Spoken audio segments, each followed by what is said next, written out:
Hello and welcome back to The Crystal Men. I'm Jimmy. I'm Tom. No, Just that's not kidding. right. I'm Tom. I'm Jimmy. And we are here to talk about episode 26, Ocean Gem Ocean Gem. of Steven's universe. So, direct continuation pretty much of the last episode, which is one of the, is this the first episode that really takes place, immediately after the last episode? I think so. It actually, I checked last time, but I didn't say it on the podcast. It aired on the same day. So, these were aired back to back. Back to back, sure, but I mean, even in a normal two-parter, it's never, directly the next day. No, I think this is the first time we see it in Steven. And we had, a little discussion, too, about, Steven bombs going forward. And I think it really is worth doing a single episode for each one, a single episode of our podcast for each one, just because, so Mirror Gem is, an incredible fucking episode. I love that episode so much. This is a good episode, and it has good moments, but it's just kind of hard to compare it to last episode. Yeah, it has, I will say, kind of a lengthy action scene that they could have, trimmed down a little bit. Maybe trimmed down a little bit. Yeah. I'm not just it's such a weird complaint because it looks great. And visually it's fun. it was nice and enjoyable. But I want to get to Lapis. I want to see more Lapis. I think ultimately that's where it's at. So yeah, it's the next morning after everything that happened last episode, and they're saying that Steven's grounded. And Greg runs in, says, "Hey, Ocean's gone." Yeah, and everyone is upset because Lars was going to get the bitches. Mayor Dewey was going to get the business. The businesses. And yeah, so I really love the visuals of the oceanless town. Okay. So,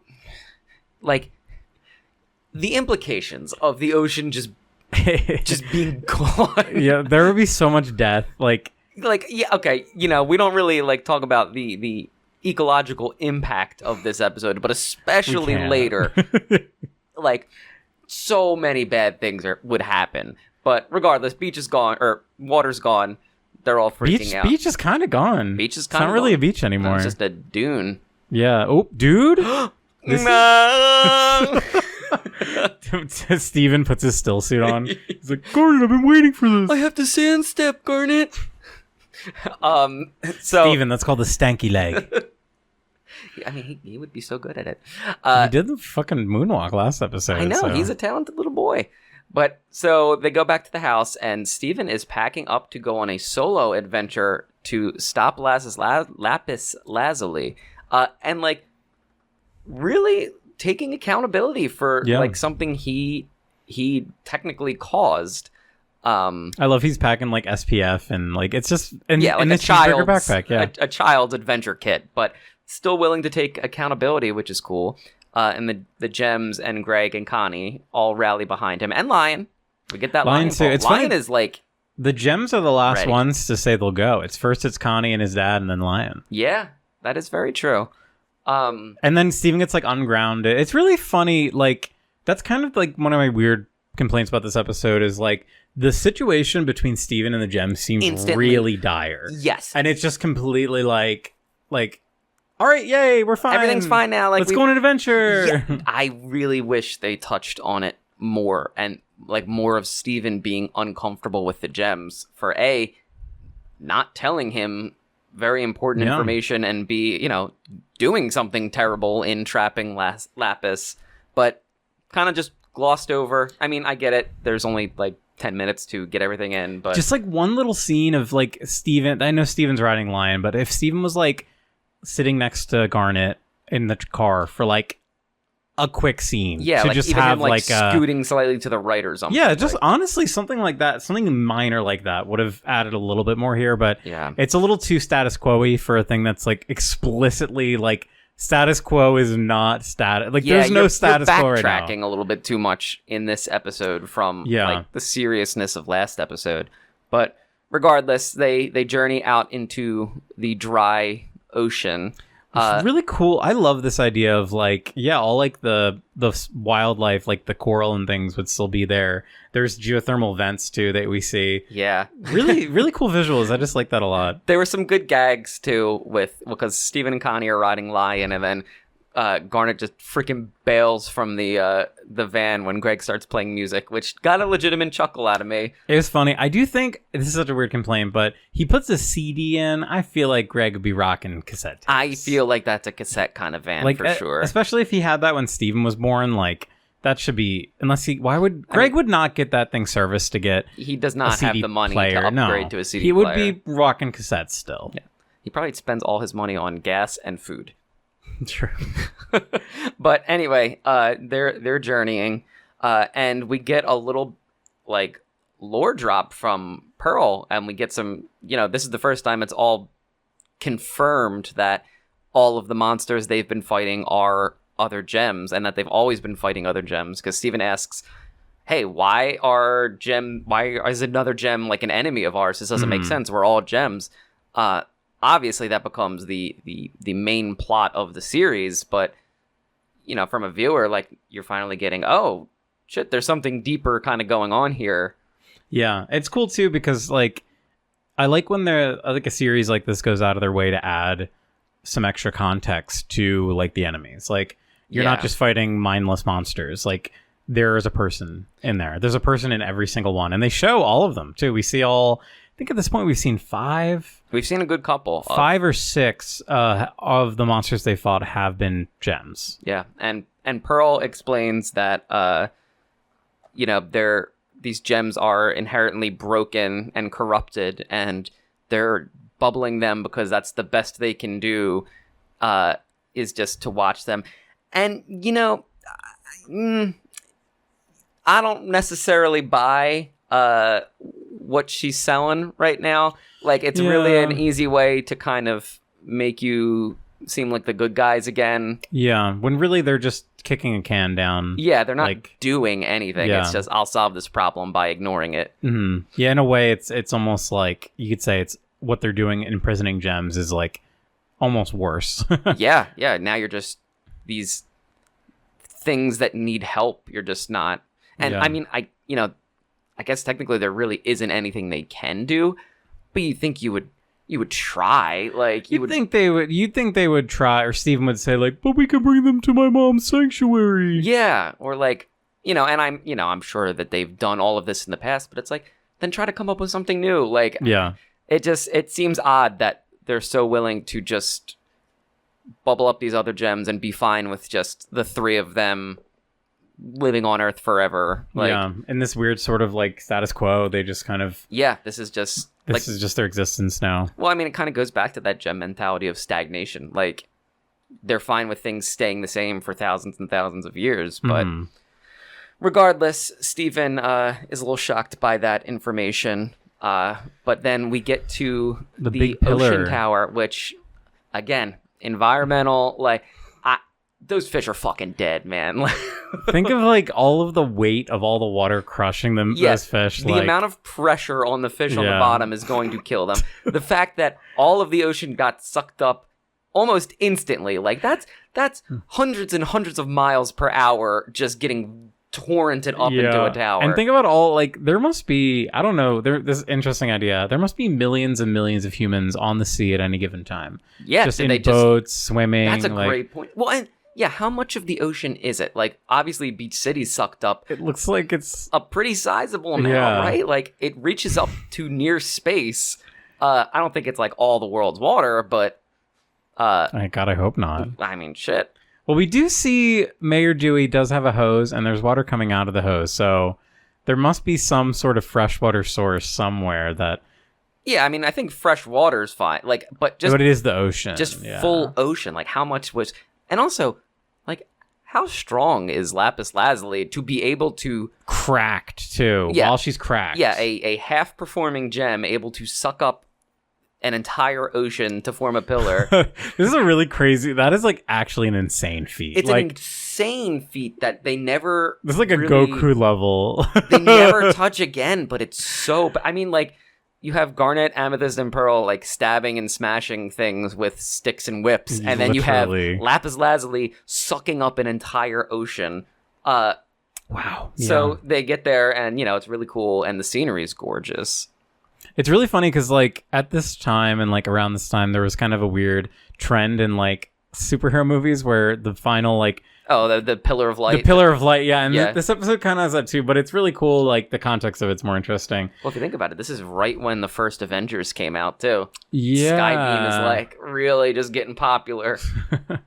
But so we get like kind of a long fight. See, so Steven goes up and he tries to talk to the pillar and's like, Lapis, like, what are you doing? Stop. And we get a really cool thing where straight up from the mummy. the mummy, like, I was thinking that too. She pulls her face out through the water. Like she creates a and Lapis is able face. to talk to Steven through the water and explains that like you don't know what you're talking Yeah, about. Like you don't don't know get all it. the information. And then a cute little callback where she forms Steven's face again. He's like, come down. And she's like, no. She makes Steven's face and says, no, like last episode. Yeah, which is a little... And this is kind of a neat thing, too. Like, there's a lot of mirror symbolism in Lapis, like, just like... mirroring other characters, yeah. So she basically makes all the gems fight a mirror version of themselves. Which, again... the power scale on Lapis, man. Like, so we never see this again. And You're so true. And Lapis helps in a lot of other fights, and it's like, Lapis, make just 20 garnets. yeah, just make 20 an water garnets. army of gems, like, because they have the exact same power set. Apparently, They do, yeah. Like, I mean, each one is able to go toe to toe with the regular gems. So, I don't know, maybe like when the diamonds come, just. Make 14 yellow diamonds. Right? Like, I'm sure there's like a limit, but it is really funny how hilariously broken that is. I mean, even just like, I'm pretty sure the amount of weight in that ocean pillar is like, you're setting off nukes if that thing just fully dropped. Like, it's really funny too, because like, think about Garnet. Garnet's power of Future Sight could be so broken, but it's built in a way that is like extremely limited. Yes, I see like potential avenues. Yes, and it's great because it doesn't break it, because you're not always like, okay, why did Garnet do this when she could have done black?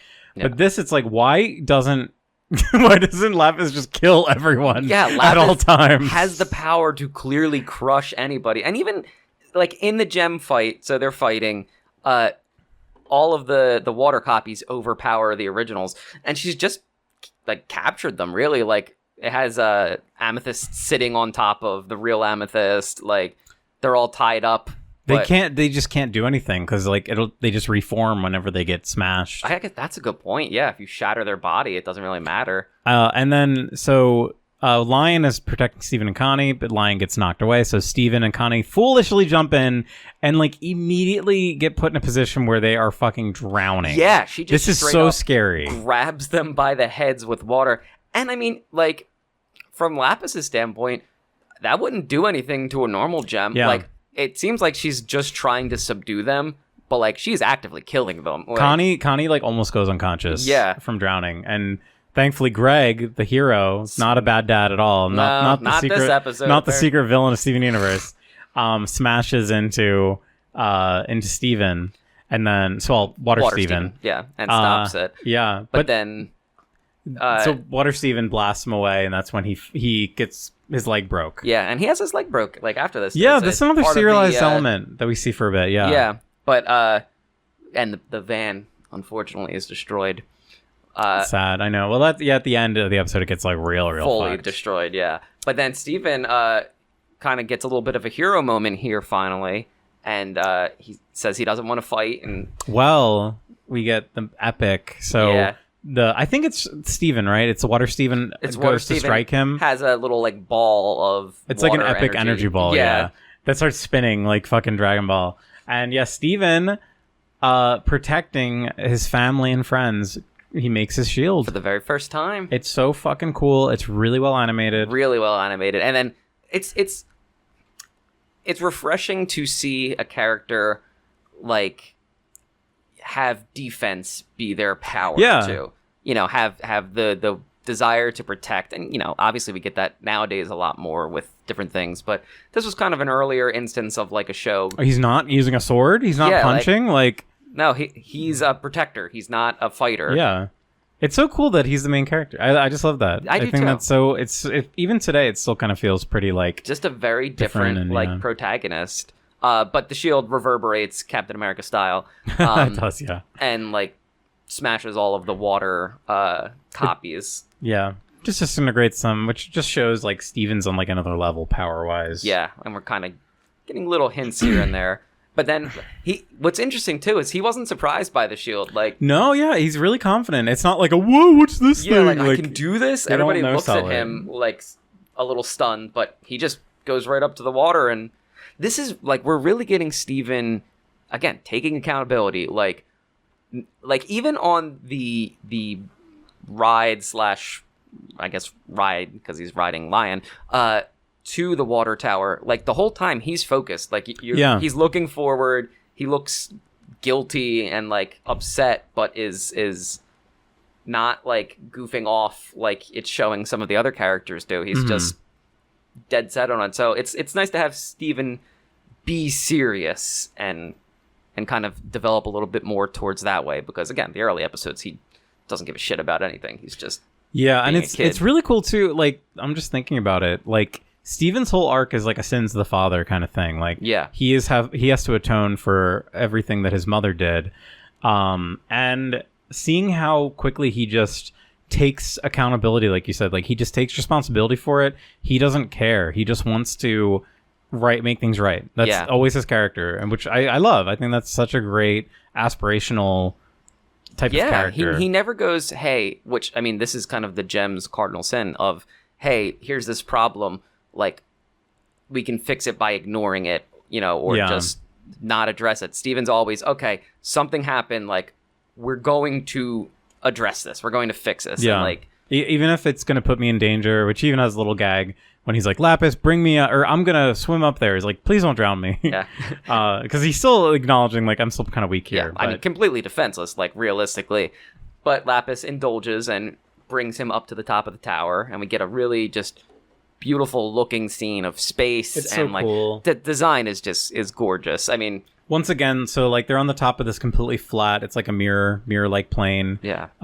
Which is so like, I really like the mirror symbolism with her, but it's also like really sad because it's like it's a part of her that will never like go away. Yeah, like it's so in her torture effectively was like a core part of her identity now, which is it's sad, but it's also cool. Yeah.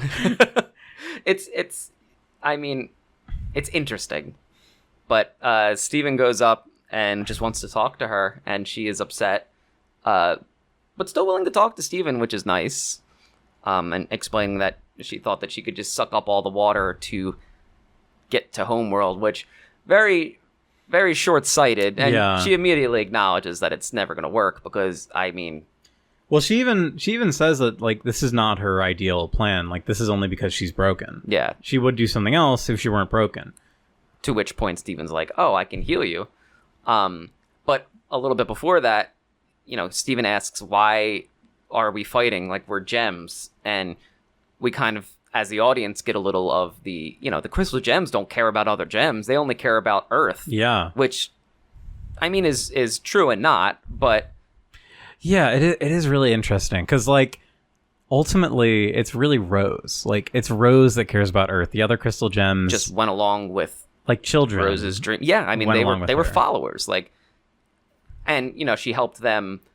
Rose's whole thing is almost a good version of like Adam and Eve and the apple. Mm-hmm. Like, she gives gems free will, and that's kind of her whole shtick is like, hey, you don't have to follow the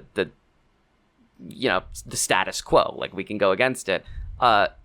Whether she's doing that to actually help the gems or to further her own goals is a little debatable, I guess, but are the crystal gems trying to help other gems reach that level of freedom, or do they only care about protecting Earth? Yeah, and it's interesting, and it's kind of like with the head of the leader cut off, like they are just directionless right now. Like, who knows what they were doing 10, 15 years ago before Steven was born. Yeah. But, I mean, I guess we do kind of know. We see a bit of it, but... Yeah, but at this point, we certainly don't. Yeah, it's just really, really neat. I really like that idea of we're just getting recontextualized. Yes, yeah. This history of Steven, what the gems did. Putting it in a totally different light. Yeah, and also I like that Lapis explicitly says, like, I didn't agree with them. Like, Yeah, I didn't care about Earth. I cared about... Yeah, and why would she? Like, she wasn't given the chance to learn, because that's the whole thing, is like Rose got like, she understood the meaning of life and organic life, and she grew that empathy where like Lapis doesn't have it. She cares more about going home. Like, very relatable. Like, I really want to see Lapis go home here. Yeah. You want to see... Steven wants her to go home. Exactly. I mean, it's interesting because the series really paints Rose Quartz later in a pretty negative light too. Like, ultimately what she did is great, and I mean, it saved Earth, and you know, the importance of other life. The ramifications were so much better. Yeah, but I mean, short-sighted in a lot of ways, and I think this is just a very early, clear-cut example of, you know, not caring about the collateral. Yeah. But Steven is like, oh wait, I can just fix your gem. I can do that now. And Lapis Lazuli's like, shit, all right, do it. So we get a nice little weird. It is kind of like a weirdly intimate moment. And, yeah, I mean, he even is like, sorry, like this is gonna be weird. What if he just gave her like a wet willy? Just a yeah. And it worked. No, but there's that little scene too. This also feels so anime to me, of the close up where her hair kind of gets all twingy when she gets like grossed out by his wet by the saliva on her back. But it does heal her, and she gets water wings. Oh, it's so fucking cool. I love the way the wings look, too. I know, they look sick. It's just like, it's so original. It doesn't look like hacky or something I've seen before. And also heals her eyes. Yes, I love that reaction when she turns around and Steven is just like, he's awestruck. It's almost like he didn't expect that to happen. I mean... He didn't realize that she was a person. And also, this is the first instance of him actually healing a gem, too. Like, he healed Connie, but... It could have very well been that his effects only work on humans, you know, like. So for me, what I want the next episode, I want Steven to immediately be like, give me Centipedal. Where is Centipedal? Yeah, I will heal everything. I'm going to put those things in my mouth like a jawbreaker. But especially Centipedal is like a big round circle or big round sphere. Perfect. It's a Pokeball. It is a Pokeball. But they have a nice little like humorous bit of her being like, what did he say? No prob, Bob? No prob, Bob. Yeah, I love that so much. She's like, it's Lapis. He's like, I know. Just one of those awkward conversations that everybody's always had. And I think that comes back later as a gag. I think... It might be a brick joke. I think that Lapis introduces herself as Bob later. Oh my god, yeah. Or they call her Bob or something. I'm pretty certain that they do. It might be in the baseball episode. I think it is. We'll have to keep an eye out for that. But that's cute. Then Lapis flies off, which again, talking about her powers, Homeworld is in a different galaxy. So apparently she can move at warp speed because she flies off. Like, she literally flies into space. I always thought that was kind of weird, but also, like, at this point, you just my disbelief is so suspended, so. I mean, okay. My thought is maybe she can fly really fast. Maybe she goes to the moon and teleports from there. I was thinking that too. Yeah, that's probably what happens. Because she can get to the moon in, like, I don't know, like 45 minutes. Yeah, I mean, it's easy. She's already halfway there. But regardless, an amazing feat of speed. And never touch on that again either. Yeah. Damn, in this children's show, they don't discuss the repercussions of... The feats, all the power scaling is not there. Ugh. But so, yeah, and then we have really cool... I really like this image of the water chunking into cubes. Yeah. As it crashes down, and really cool, like, hero moment from Connie, where Connie jumps on a really Lion. First instance of Connie kind of being in the fray of action, and I mean, she gets a serious like power up later, but this is early Connie just willing to jump in, and Lion is just ready to save Steven. And they teleport and Connie grabs his hand, which also just makes me think of Zelda. Makes me think of the end of Tears of the Kingdom. Spoilers. Yeah, I guess that is a spoiler. Well, that scene is so hands. fucking cool. It's so cool. That made up for the game being like okay. I actually have a lot of thoughts on that. We could have another podcast talking about. But so the tower falls again. Any marine life that was in the upper part of the tower is just dead. Mincemeat. Just minced. The ocean should be red. just covered. All the sea, like the coral and like that life would just be completely just swept destroyed. Away. Yeah. I mean, the amount of pressure that's about to hit Earth. Regardless, it's played for a cool scene. And it is interesting that the water chunks like that because like it almost kind of gives like Minecrafty like terraforming where Lapis is supposed to, like the Lapis gem's purpose is for terraforming. I forgot about that. Chunks make sense.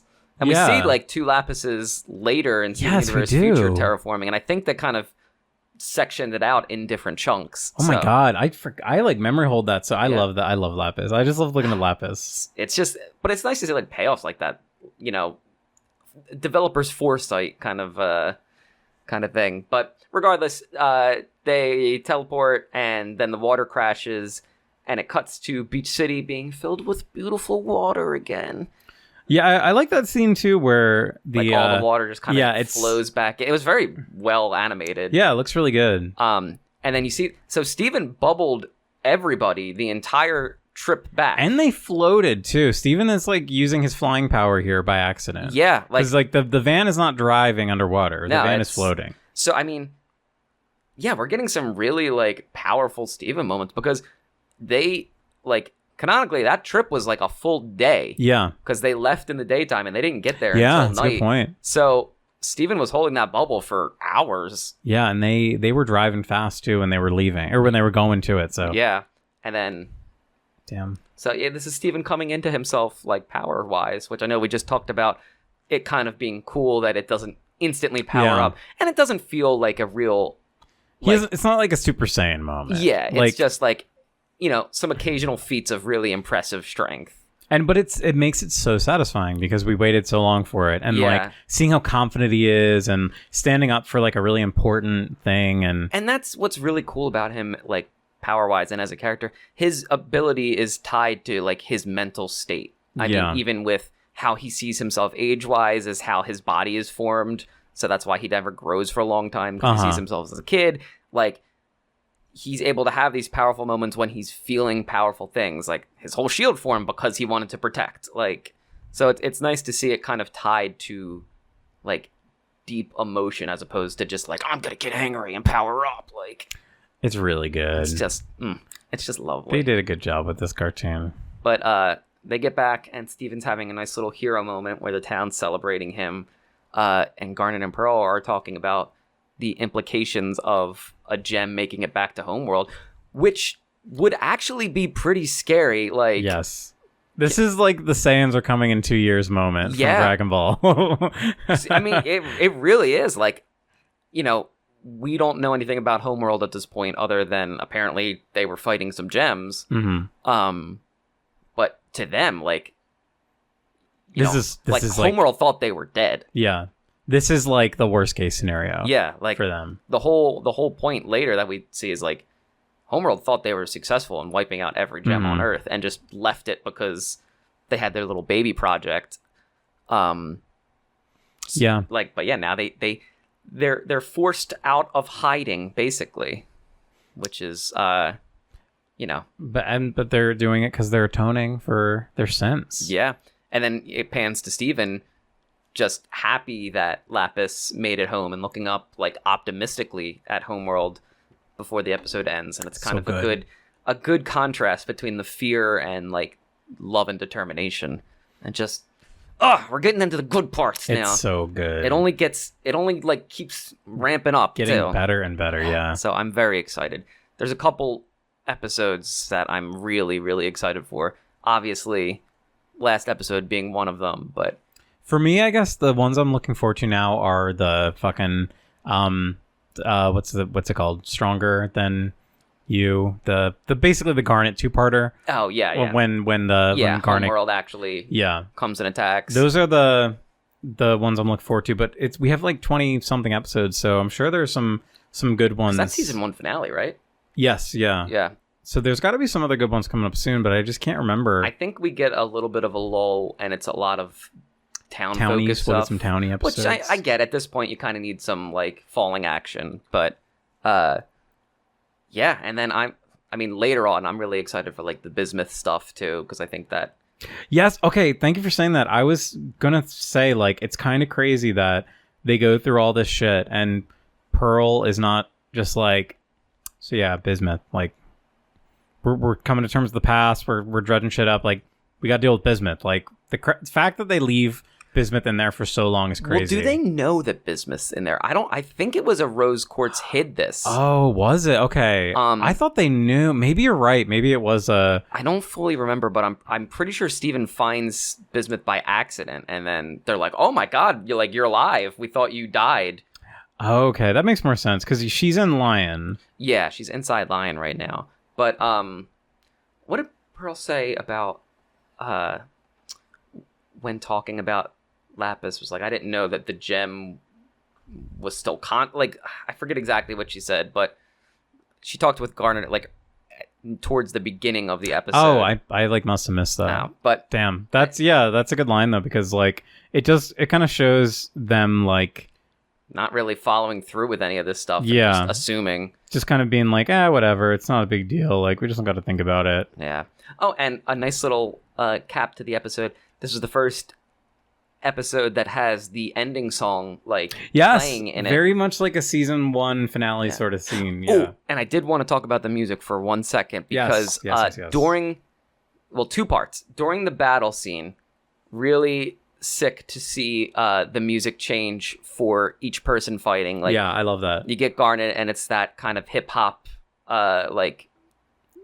It's almost a little trip hoppy, trap. There's some, if I remember, there's a little trap beat. Amethyst kind of gets that offbeat, because she's a goober. Yeah, and then obviously Pearl gets her. I love the piano. Yeah, her piano so riffs. much in that. And then it's when Lion's fighting, the music actually just goes to the backing, and it's no specific theme, which I found a little interesting. Yeah. His power is also he's kind of yelling these sound waves too. So I probably just wanted to put focus on it. Yeah. That's a good point. And then obviously when Lapis is talking, we get her whole theme the whole time. And then at the end, when they're coming out of the ocean, very Breath of the Wild music. They even do the do-do-do-do, little piano riff. And I'm like, God, this show is just giving me so many Zelda vibes. It's lately. Really funny. Yeah, I get that so much too. But the music sounded exactly like when you first wake up in Breath of the Wild. Oh my God, I have to go back and watch that. That's so funny. That just the last 2 minutes of it.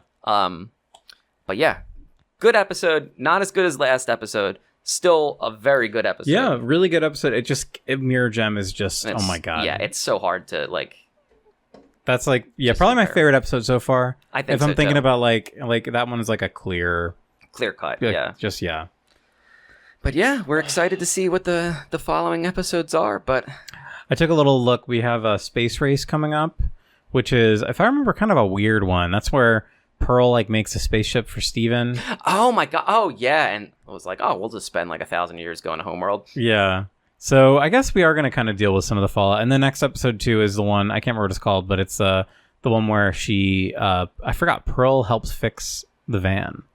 Oh yeah. I forgot about that. I forgot about that too. I'm going to try not to keep looking ahead. It's kind of more fun to just kind of hit him while we head on that. But we'll have plenty to talk about. Yes. Well, folks, it's been great. Give us your best one-liner here for this episode. Mirror. I already did a mirror. Did mirror. Yeah. Do something with the water pillar. Shit. Pillar. I hardly know her. Bam. There we go. All right. See ya. Goodbye.